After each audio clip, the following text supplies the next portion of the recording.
नमस्कार शेतकरी बंधूंनो, आपण या ठिकाणी हरभऱ्याच्या शेतामध्ये ज्या ठिकाणी जीएसपी क्रॉप सायन्स लिमिटेड कंपनीचा एलिमेंट हे बुरशीनाशक आहे, त्याच्यासोबत हे लायगर जे की पेटेंटेड अळीनाशक आहे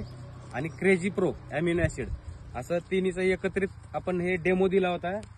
इथून इकडच्या बाजूला. तर तुम्हाला जर बदल पाहिजे असेल तर आज जर पाहिलं तर या ठिकाणी तुम्हाला फुलांची संख्या जास्त आहे, वाढ एक समान आहे, फुटवे चांगले आहेत, फुलांचं घाट्यामध्ये रूपांतर सुद्धा एकदम चांगल्या प्रकारे झालेलं आहे. आणि जर बाजूला पाहिलं इतर औषध ज्या ठिकाणी वापरलेलं आहे तर त्या ठिकाणी तुम्हाला फुलांची संख्या कमी दिसेल,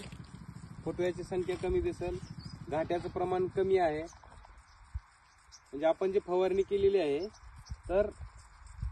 फक्त प्रोडक्ट चेंज झाल्यामुळं इकडे पण स्प्रे घेतलेला आहे, खर्च झालेला आहे, परंतु इकडे जीएसपी कंपनीचं लायगर एलिमेंट आणि क्रेझी प्रो हे कॉम्बिनेशनचा स्प्रे घेतला असल्यामुळे या ठिकाणी तुम्हाला हा बदल दिसतोय आणि याच्यामुळे हमखास उत्पन्नामध्ये वाढ होणार आहे.